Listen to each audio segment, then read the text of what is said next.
Welcome to a special episode of Beyond Engineering. Today we're celebrating the incredible women in engineering with a powerful conversation featuring Kathleen Knutson, Calisse McPherson, and Morgan Erickson. These three women, at different stages in their careers, bring a wealth of insight, experience, and perspective. We'll reflect on how the industry has evolved, the challenges and opportunities for women in engineering today, and what the future holds. Whether you're an engineer, a leader, or someone who values workplace culture, this is a conversation you don't want to miss. I'm Catherine Jelinek, your host for Beyond Engineering, a podcast from RTM Engineering Consultants, where a genuine devotion to people and their passions empowers us to grow together, lead with integrity, and make a meaningful impact. Welcome, everyone. So today is a really special episode. I'm very excited to welcome Kathleen Knutson, Calisse McPherson, and Morgan Erickson to the podcast. So we're coming together for a special episode to celebrate women in engineering, reflect on changes, and look forward to the future. So to dive us right in, we're going to have each woman introduce herself.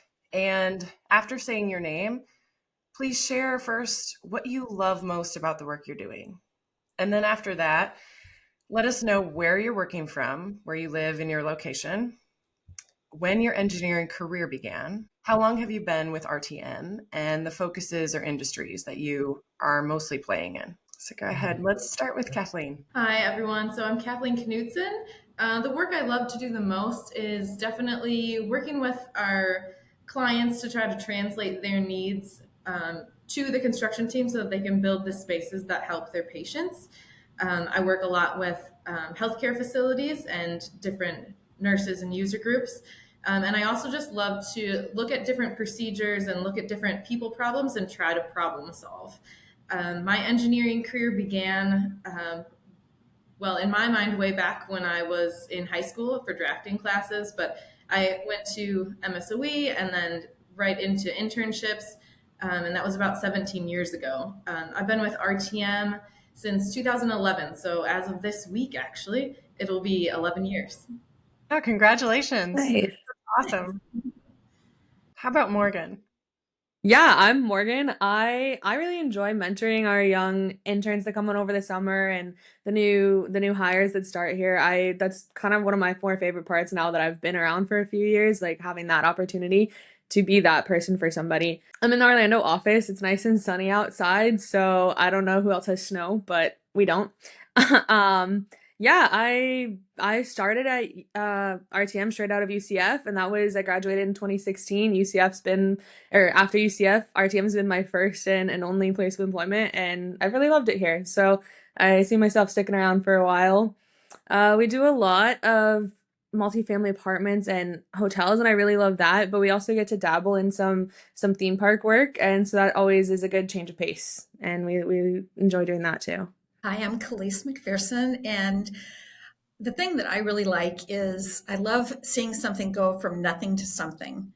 Looking at a piece of property that, we've investigated for the client and determined the pros and cons of the property, looked at all the different ideas of the things that they can do with it, and then actually see it getting built and driving by and going, yeah, I had a part in that.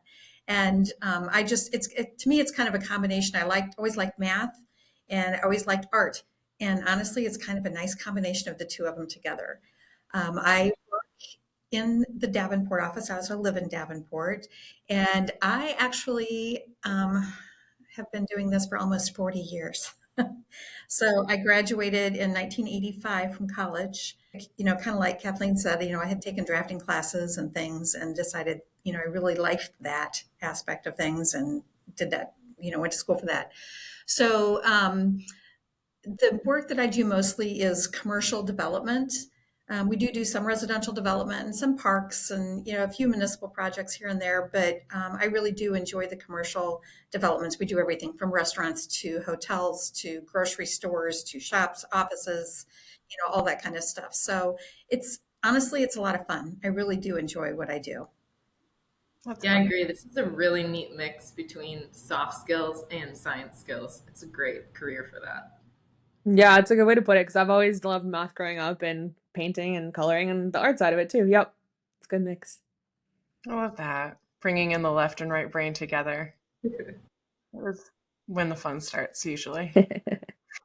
So to start us off in like our first main section of conversation, how is the landscape changing for women in engineering? So for your experience, how has what it means to be a female engineer evolved over the years? And I am going to start with our longest tenure engineer, Calisse. Okay, that's probably an easier question for me to answer because I've had so many years of experience doing it. When I was in college, it was an anomaly. I was the only girl in a lot of my classes. Even my first job, it's like the contractors would look at me like, "Well, what are you doing here? You bring this lunch?" And it's really changed a lot. There's definitely a lot more women in the workplace now than there were. I think the attitudes have changed. I think, things have developed. The younger women are seeing role models and mentors that they can follow in. It's more accepted now. Not that it wasn't accepted, it was just odd. And I think that landscape has changed a lot. We're seeing more and more women going into the engineering field, and I'm happy about that. Yeah, from my side, I've done coming up on 9 years now in the industry, and I definitely haven't seen as much of a change. I did see a lot of women around, both our office and well, our company, not so much in our office, but and across the clients we worked with, I did see a decent number of women in those teams. And thinking about it, I can definitely see a growth over the last 10 years, but in that small time, it's not as noticeable as I think you've probably seen, Calisse. Yeah, and I think we've seen a change too over not just in engineering, but also in all the different disciplines that we work with in construction. Mm-hmm. So whether it's in the construction management side, even on site, some of the contractors, and also obviously architects, et cetera, that we work with, facilities reps and owners, a lot more women involved in the process. So that's cool that it's been, it's leveling out. It's more usual. It's more normalized. Calisse, what you were saying with like, it's just less of it was more just, oh, that's not usual is what. Mm-hmm. Well, I think the thing that makes a difference too is a lot of the guys that we're dealing with now are men who have watched their women, their wives or their mothers, the women in their lives work and do things. Whereas, 40 years ago, that was kind of different, and women were just kind of really starting to get into the workplace heavily. I mean, there were definitely working women, but it's just, I think, a lot of the guys now have seen their own mothers doing this stuff. And so it's more accepted. It's like, it's more normal now. I do still get every once in a while someone thinking I'm a guy from my email name, but it's definitely less than when I first started, for sure. Being surprised that Morgan's a girl. Yeah, that does happen sometimes. Yeah. With, different neutral names. But so question, because I know this came up when we all talked to prepare for this, is talking about having your level of comfort being in a more male heavy environment and like having some pride in that, actually, like loving running with the boys and enjoying the dynamic and sometimes feeling a lot of pride being the only woman in the office or one of few. Like, let's talk about that a little bit. Yeah, definitely. When I first started, there were two women in our office and one worked remote. So really it was just me in the office. And yeah, I kind of, there was not a lot of organization in a lot of things. And I will say it was kind of not necessarily looked to me to do that, but I just did it because that's what I like to do. And I liked having that bit of authority, I guess. And everyone kind of listened and followed my systems. And, I didn't mind that. But it was good organization that I love to do. So it fit right in.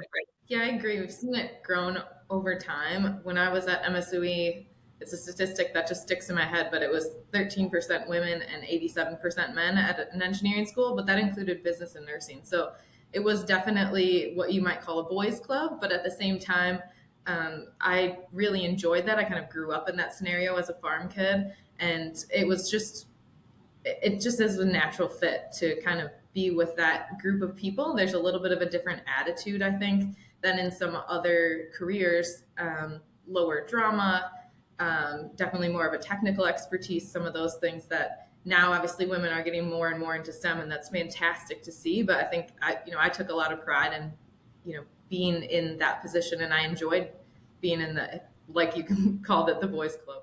Mm-hmm. Yeah. And I agree with both of you. And, the other thing that, I'm very fortunate or unusual. I don't know, but I have never experienced any bad feelings towards being a Yeah, woman in the same. workplace. Everybody's been very accepting, and they just include me, like you said, as part of the club. And we joke around and we talk about things. Sometimes there are things I'm not interested in, and vice versa. But I've never felt disrespected. Yeah, same. I've had the same kind of experience, never had any kind of issues with it. Yeah, agreed. I think I had a great, mentor and office leader and Berg leader, and that kind of set the tone for that the expectation was that everyone was treated fairly. That's wonderful. That's really wonderful. And Calisse, share your unique experience of, one of your firms before RTM was in this space, but predominantly women led by you and your business partners. So speak to that a little bit too. So this was probably, it's been 10 years ago. No, I'm trying to think. Yeah, 10 years ago now. Another friend of mine that I worked with and I worked together, and there were no DBE firms, which, if you're not familiar with that, it's disadvantaged business enterprise, which I never liked that term, disadvantaged. It's like I never really felt that way, but it was a women-owned business. And so there was a lot of, particularly municipals and states and federal jobs that require a certain percentage of the work to be done by a DBE business. And so there was a niche there that needed to be filled, that people were not, you couldn't find that particular role. So we started our own business, which was a feat in itself. It took a long time to get certified and prove that we were actually women and doing all of the work, which is kind of interesting because a lot of women. Okay. Yeah. right. I mean, it's like, yeah, I am. But a lot of the times, women will, or men will do that and have their wife sign, wife owns it, but she's not involved in the business. So we had to prove that we were actually involved in the business and doing the work.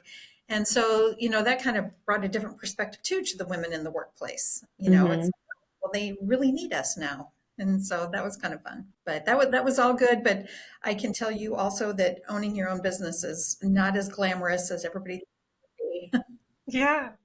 There's a lot of different hats, a lot of different stressors. There is. Well, what was the different dynamic though, if you're comparing that unique scenario of being in a very female engineering boutique firm, and then versus like the usual where it's a little more of the boys club and you're one of few? Like, what's the how did it feel different? It was great. It was honestly, we worked well together. We're all good engineers. Everybody got along. There was no drama, which I know people find that amazing, that women can work together and not have picky little fights and things, but we never did. We had one guy in our office that worked for us, and we loved having him work for us too. It was just a really good experience. We all got along, and I think that's key too, is finding the people that you work closely with, that you get along with. But I really feel like the women in engineering were very like-minded, and we kind of all have the same goals. So that makes it a lot easier. Yeah, definitely. So moving into our second question, I'd love for each of you to reflect on RTM's culture and the core values and share your perspective on the core values. How do you personally align to them or feel about them? And then how do you feel like you lead with them? Looking at our sign of the core values. So, I mean, I think I like them. I think they're good ones. Collaboration is obviously a strong place to start. And I think having that value, and I talk a lot for sure. And I'm a good collaborator, I think, and it's definitely necessary in what we do, not only collaborating within our teams, but collaborating with our clients, with our other design team members and other firms and all of that. And so having that strong collaboration communication skill, I think, is definitely needed. And, a lot of times I do find that women sometimes do collaborate better than men. And it's more natural sometimes. And I don't know, I think it definitely helps. And it's a good core value to start with, for sure. Yeah, I think overall when we hire, we try to find the non-typical engineer a lot of times. We like to have those SMEs and the through and through engineer, but we also love to find people that have communication skills that are not the stereotype for an engineer or for a STEM person, right? Mm-hmm. And to Morgan's point, I think a lot of women transition that really, really well, because we do tend to have maybe a little bit more people skills in the soft skill realm of like emotional intelligence. I think we talked about that a little in the prep call too, that women tend to have a higher emotional intelligence as a group than men. And so we bring some skill sets into the engineering workforce that are really, really well utilized. And I think RTM highlights that in our core values, with the collaboration being the first letter in there. Yeah. So, overall unity, just we use those core values. They're hanging on the wall, like Morgan pointed out, and we use those to review all of our employees, to lead by them, and to try to, we say hire and fire by them, but it's really true. We, are pushing for overall unity as a team. We fail and succeed together. We're looking for those trusting relationships and treating other people with respect, like we talked about in the first section of the segment. And now the E, we've transitioned a little bit, and is now about empowering people instead of just about excellence in engineering. And that's definitely what RTM tries to do. I know I can speak for myself when I say that I started as an intern and I'm now a principal in the company. So hiring from within, mentoring from within, all those things are key aspects to who RTM is. And, like both of you mentioned, every single office has the core values hanging in big letters up on the wall. And, it's like every company out there has their core values. But you know what? Most people don't know what those core values are until they pick up their employee handbook and look at it and go, oh, well, how about that? And they're just kind of vague, or something that any company anywhere could have. And RTM is really, really good about the core values. We talk about them all the time, and it makes a difference. And I also think, we talk about, with our employees and, our fellow employees looking at the core values, but we also use those with our clients as well. Yeah, I was going to say the same thing. Because, we need to collaborate with them. We want to have a unity, overall unity, and be on the same page with them. Respect goes both ways. We respect our clients, and we expect our clients to respect us and all of the people that work here. And then, like you said, the empowerment. I mean, we just empower each other. Yeah, we empower each other, but we also respect each other too. And, that's definitely a big factor. When we look within our leadership group here, we, like you said, hire and fire by it. We, if someone's not meeting our core values, we'll talk about it, and we'll see how can we help fix this, right? How can we have this conversation? How can we communicate together and work through this and, get the team back on track? Yeah, absolutely. Because none of us are perfect. And so just trying to find where the gaps are and fill in for each other is absolutely a part of that. And that's an example of the overall unity in action, I think. But I love that shift from the E in the core values from, engineering excellence, which I think is such a foundation. It doesn't even need to be said. And the fact that the empowering, what is the phrase? It's empowering. What's it turning into, Kathleen? I don't remember what it changed to. Empowering. It was excellence in engineering. Oh, it's just empowering. Okay. Yeah. But that is like something easily observable about how RTM operates. The pursuit of continue to do what you love, the trust to yes, I'd like to do this and pivot this way, or Yeah, absolutely. I don't know that there are many companies out there that really push their employees to create their own path. As much as you want to give someone a step-by-step guide on how to build their career, you also want to empower people to just go, I love doing this. There's a market for it. Let's go after it. We don't want to put anyone in a box. We want to push people to get everything out of their career that they put into it, which was actually career advice that I got a long time ago from an old mentor, was you'll get out of this career what you put into it. And it's so true. Empowering people to do that is so fantastic that, if you see something that you feel like can impact RTM, that can impact our clients positively, there's a huge force of people behind you to make that happen. So in Orlando, we always talk about our 4 squares of what you like to do, what you're good at, what you like to do, but you're not great at, and then don't like and not good, not great. And so finding where each task fits and, the things you don't like to do, maybe find someone that likes to do them and hand off that way and empower, growing that way. And I think all of those, sorry, Kathleen, go ahead. Oh, I was just saying, and also just the autonomy of working. We're not micromanagers, and we're trying to make sure that people feel like they can run with things and that they're given tasks that are in their strengths. Finding things that give them purpose every day to get out of bed and come to work, not just a paycheck. And that's something you develop over time throughout your career, but those things are important to us. Well, and I was going to say, all those things make happier employees. And, like you said, coming to work in the morning, if you're happy to come to work and you like what you do, that's, you spend most of your life at work. So, it's nice that you're able to come and be happy. And if you have happy employees too, they're likely to stick around. Happy happy. RTM wants to know why. What can we do to make it better? It's very Yeah. genuine. And I feel like I've seen a lot of people that stick around RTM for a long time. So I think we're doing something right for sure. And that's something that came up in our prior conversation, was about longevity and creating spaces where women can easily stay and also have families, not making it feel like it has to be the one or the other. And I know that not everybody on our call has kids, but can you guys speak to that at all? Like how does RTM create an environment where everybody's got such a longer tenure than the industry norm? And speak to especially women, and what do you know that the company offers in terms of flexibility to allow for life to also happen? I can speak to that somewhat, just because I do have children. My children are adults; they're grown, and I have grandchildren now. But when I was young and my children were young, I worked for an engineering firm that, you had your 2 weeks of vacation and your week of sick time, and that was all you got. When you have maternity leave, well, you used up your vacation and your sick time, and anything left in that you didn't get paid for. Wait, And you don't get maternity leave? maternity leave, right? And then, Wow. and by the way, you have to pay for your own health insurance during that time because you're not working to earn it. Crazy.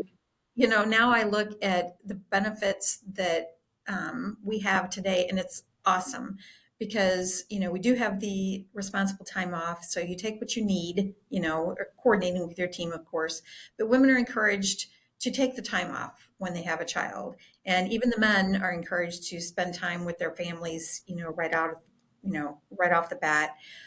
It's so much easier too when your children are sick and you need to take them to the doctor. You can buzz out, go, come back. If you have to work from home because you have a sick child, you can do that.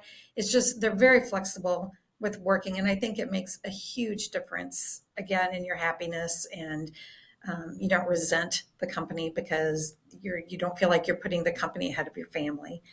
And RTM is very family oriented. Mm-hmm. Well, and I think that's a shift that's happened over time, like you mentioned, with having, more people in the industry now that had working mothers, that there's more understanding. But I think the stereotype used to be that the mom had to stay home if the kids were sick or if they needed to go to the doctor. And RTM is a great example of a company that doesn't hold to that stereotype. We have men that stay home with their kids when they're sick or take them to doctor's appointments, and it turns more into who has the more flexible schedule today between the mom and the dad, instead of just, this isn't the breadwinner's, job to do. It's the mother's. Yeah, definitely. We see that here. There's 2 guys in our office with, middle school, elementary age kids, and they're the ones working from home because they can during spring break while their wives have to go work. So we Wow. definitely, RTM makes it real easy for sure. And I wanted to say, from like a not having kids perspective, so not necessarily on the family leave or anything of that, but we were talking about what makes people stay at RTM. When I've been here for just a couple years, like, had probably not the greatest boss, and I was not necessarily wanting to stay in that situation. And when I talked about it and brought up concerns and whatnot, like, I was listened to and I was heard, and things were changed and acknowledged, and that spoke volumes to me, that someone brand new out of school, was being listened to and heard. And I think that's a fantastic thing about this company. Wow. And remind us again how many years you've been with it now, RTM. Just about 9, coming up in a couple months. That's huge, because people, coming right out of school don't usually stay somewhere for 9 years. Yeah, I mean, honestly, like, that was a big, turning point for me. And then the people that came into this office afterward, we have such a great team here in Orlando of support and mentors and all of that, I have no reason to leave. I love it here for sure. That's wonderful. Okay, so then moving into our next section, let's talk about the future and what you sense still needs to change. I love what we've been digging into so far in terms of what has changed and the ease with, the men in the office and their perspective, having working wives and working mothers, and that there's like just not as big of a deal. There's a lot of support, especially coming from RTM, but that is also more normalized. So what is the new horizon? What do you actually think? Like, what's next for women in engineering specifically? And then what else still needs to evolve from your point of view? I think women will continue to grow in engineering and other STEM fields. There's such a huge push for that, even in, down to elementary schools. I know, a lot of universities have STEM programs, they're engaging the community, et cetera. So I see, women percentage, I don't know what it is right now in engineering, but continuing to grow. Yeah, definitely. And I think, 10 years ago when I was in school, like, yeah, I was still kind of a low percentage of female students in classes, but it wasn't noticeably like, oh, there's only two girls here. So it's definitely, like you said, growing an interest in throughout the school systems and whatnot. And I think the next step is more women in leadership positions. My office here had no problem bringing me into a leadership position when I got to that point. I don't know if we have stats on how many principals are women here, but I know a lot are. And every new announcement has at least a couple women on that principals list, and it's great to see. And I think we need to continue mentoring the younger ones, younger people that come in, and celebrating everybody's accomplishments and their achievements that they go. One of the things that RTM does, and it feels like it always falls on a day when I've got other meetings going on, but once a month we have a women's leadership group, or it's actually not leadership, it's every woman in the company that joins in on a call, and we talk about all kinds of different things. We take turns presenting. We talk about time management. We talk about, I don't know. I'm just trying to think of Yeah, something we've else done a we couple, I think, on imposter syndrome, on like have. And, office wear kind of stuff, all like random and topics for some of sure. them are geared specifically towards women, and some of them are just geared for engineering or work in general. Yeah. But it's you feel like it's a safe space, where we can say what we want and whatever. And I really like that RTM is doing that too. And I hope they continue doing that. And I think it's very, very good to see that. And for the younger people coming in to see that too. Yeah, no, I think it's a great group. I've presented in it a couple times on, I think, collaboration and teamwork and that kind of stuff, but I think it's a really well-run group, and I was glad to see it started. So what, if anything, needs to change? Sorry, go ahead. Tying right into that, I think one of the things that needs to change, and part of what we're trying to do by mentoring women in that group is exactly this, but what needs to change in engineering is women to continue to develop and grow, to support each other, and also find that support outside of those groups, right? There's lots of, my personal mentor is not a female, and I've gotten a ton of support from him as well. So finding those mentor relationships and supporting each other, whether that's with other women or with other men, is definitely next steps. And as Morgan mentioned, the imposter syndrome, we're not imposters in this industry by any means. We have technical skills and emotional intelligence skills that are extremely valuable, and we should bring all of those to the table and not feel like, we're not in a boys club where we shouldn't be. We are engineers, and we're in the right field, and we're playing to our strengths and doing everything that we can to grow our teams. I think it's a matter of building confidence, and making sure, like I said, celebrating achievements and things like that to build that confidence, so you don't feel like you're an imposter. Yeah, and I think that's completely right. Like, that's how I got there, just by doing it, but also having someone there telling me that, like, you're doing the right thing, like, you keep going on the track you're going. So having that support and encouragement that, it was the right thing I'm doing. I love this. I think that especially everything we've heard, and a lot of us are seeing, like, the world is so much more welcoming. I mean, of course, there's still things to shift, but Kathleen, you're getting to with that statement that women are the thing that needs to change. It's the work on the inside that is going to make the next leap happen. So dig in a little deeper on that. Like, what are you seeing that women are doing that's still holding them back? I mean, I think too often women tend to focus on being reactionary to things that happen around them. And I think this transcends just women, but that we tend to be our own worst advocate. If an exchange that happens that's uncomfortable, or someone responds to you in a way that you weren't expecting, sometimes we can turn to that, it's because I'm a woman that I'm being treated this way, or that they're speaking to me this way. And it might not, and it likely doesn't have anything to do with that. And so changing the narrative in your own head of, this is because of this person's either social skills or because of a situation, and it has nothing to do with my gender, and just pushing forward with using your technical skills, using your EQ skills, and fixing situations, and not defaulting to a personal narrative that's actually negative on yourself. Because I think we lead by example. So when other people see you handle situations with a lot of grace and a lot of respect, that shines in the industry, and it just makes more women around you more comfortable when they see those interactions and when you support others. I find myself, and I've had people say, don't do that, is apologizing all the time. It's like, oh, I'm sorry. Or, it's not even my mistake. my fault, but I feel still, I don't know if it's the female in me or if it's just my personality, but I'm always like, oh, I'm sorry. Let me get that for you. Or I'm sorry, I don't know.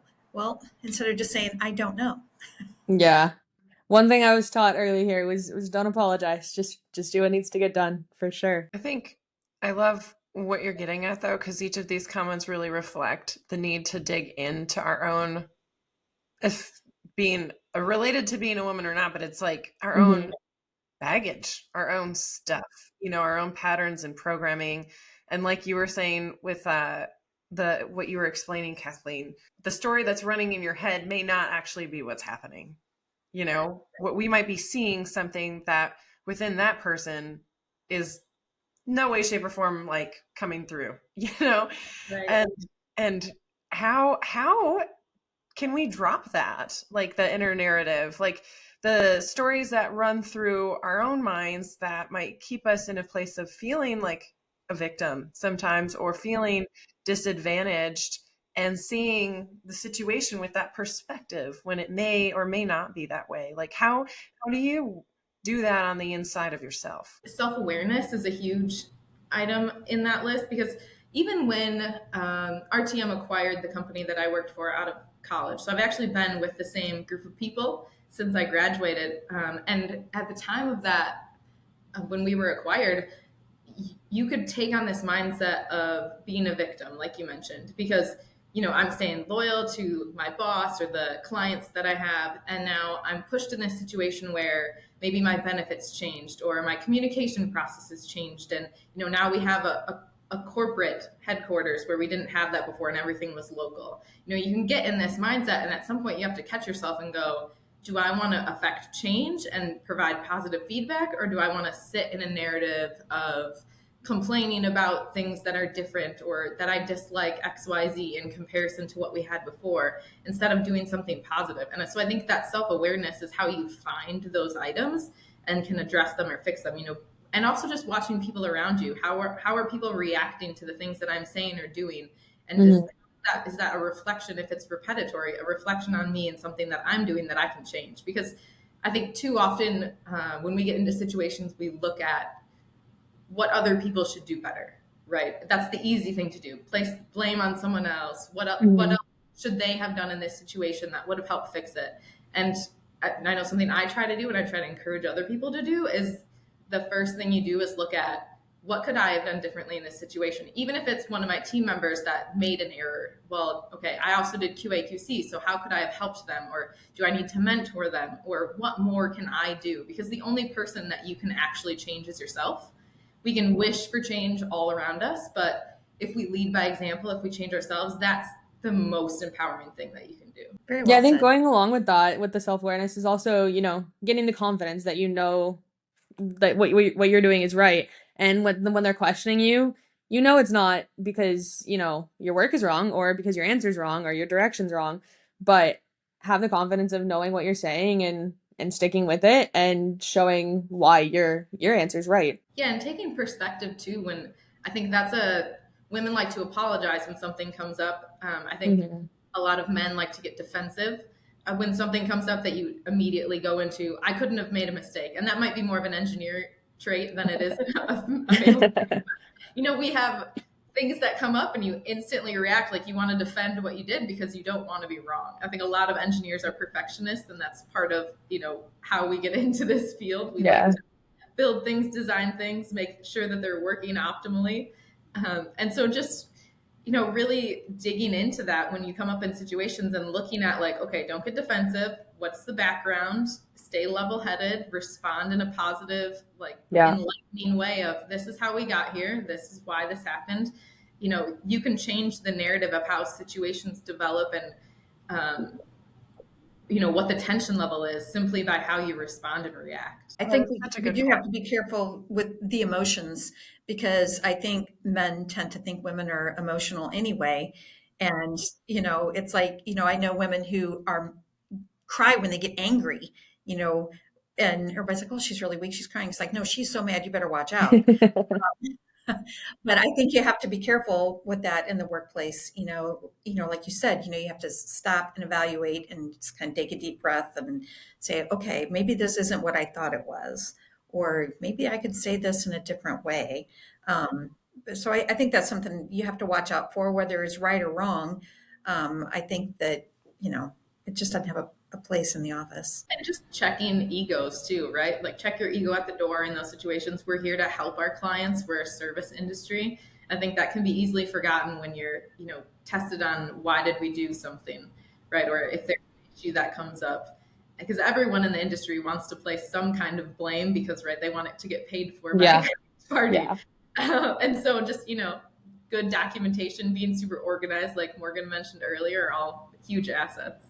But I always try to just look back and go, what's the perspective of the person that's coming into this situation? I feel like sometimes we get requests from different people that feel like whether it's time related or project related, that just seems like I have to get this done too fast. Like, how dare they ask me to do that, right?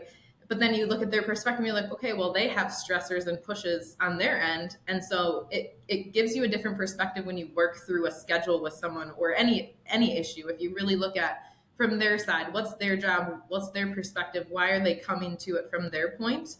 And then you can bring your side of that, your perspective, because everyone's is different. And, that really helps with the unity in the team that we're trying to push. When you look at other perspectives other than just your own when you respond.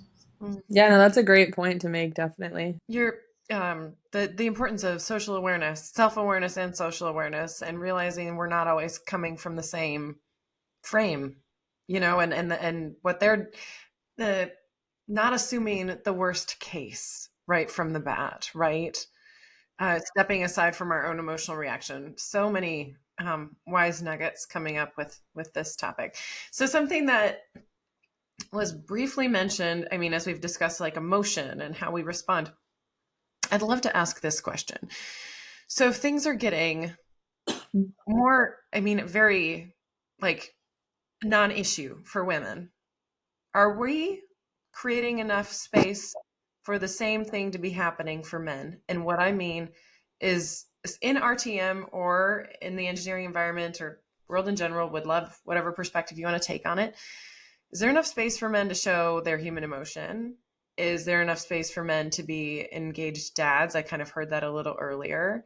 Like, given that women want to have all of the range of all of the human options and whatever feels right and creative and wonderful to us, yes. And then is that also available to men? If it's not, it should be. Yeah. I feel like that RTM does a good job on both fronts of that. I think we do a good job with that. And I do think that men should, we talk about women and our rights and things, but the men have theirs too. Yeah, I think we, like you said, we touched on it a little bit, but I feel that RTM does give that opportunity, at least from the family side, for men to be, take the time they need and go be with their family, support their families, really without much question to it. I guess from the like emotional side within the office here, I think within the team, we definitely have that, space to have real conversations, real frustrations and all of that. When, if you have a problem with someone, bring it up, have the conversation, have your emotions, have your thoughts, have your anger. Maybe less so on the client side, but I think that has less to do with men or women, but like the professional relationship there, right? But yeah, I think RTM does a great job of, letting everybody be human and do what they need to do. Yeah, and I think a lot of things that we talked about today transcend, a specific gender. We're speaking from our perspective of what we see as women. I couldn't tell you if a man feels exactly the same way. That's my office, unless I'm mentoring them and we're, consistently talking about it. But it's one of those things where I think that in the industry, since we're talking about the future, that's something that we have slowly start to see change, that we're not just mentoring people technically, we're mentoring people to be future leaders, to have a higher EQ, so emotional intelligence. That's really what we need more of is, teaching people to have better communication skills, more proactive, working through difficult situations like Morgan mentioned. Nothing that you avoid is going to get better. It's Right, like yeah. worse, especially if you have a problem on a job site or with an owner. Ignoring that email is not going to make it go away. The quicker you Very respond, accurate. the more proactive you are, the more helpful you are, the less likely that it's going to turn into an issue. And those are those things that, we're trying to teach PMs, we're trying to teach future leaders. But that needs to be the bigger narrative and not lose the technical piece of it, right? Because our subject matter experts, that's super, super important to transition that knowledge down through everyone. But the EQ is just as important. Well, I had a boss one time that I remember saying, he would rather have someone with less experience and less know-how, but a better personality, because you can train someone, you can teach someone the technical side of things, but you can't teach someone to be a good person, or you can't teach personality to someone. So. Yeah, definitely.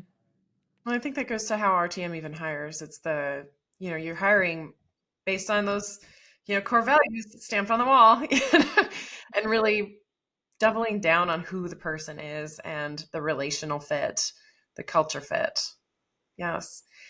So the last area I wanted to ask, last question as we wrap up, is what advice would you give a young woman who's considering or going to college in engineering today? What advice would you give her if you had a mentorship mic here for a second to speak to women who are coming up in engineering? What would you say? I think I would say get in as absolutely early as you can. So whether it's apprenticeships, internships, etc., even if it's before college, there are tons of opportunities in high schools now to get involved in local community businesses.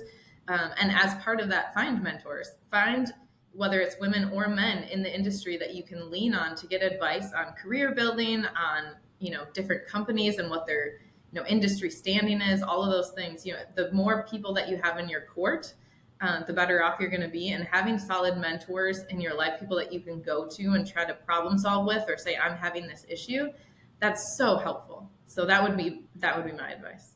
Yeah, I mean, going along with that, I didn't necessarily do it myself, but like in school, find the groups, find the ASHRAE, the ASME, whatever groups there are, and join them. Get those relationships, build those mentorships and whatnot. I didn't through my schooling, and when it came time to go job hunting, internship hunting, it was definitely harder.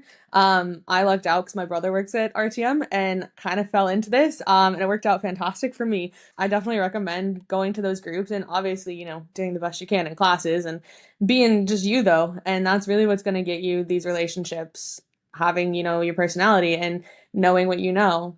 And that's, my advice. I was going to say, I think just be a sponge. Just soak in every bit of information you can, and don't be afraid to ask questions.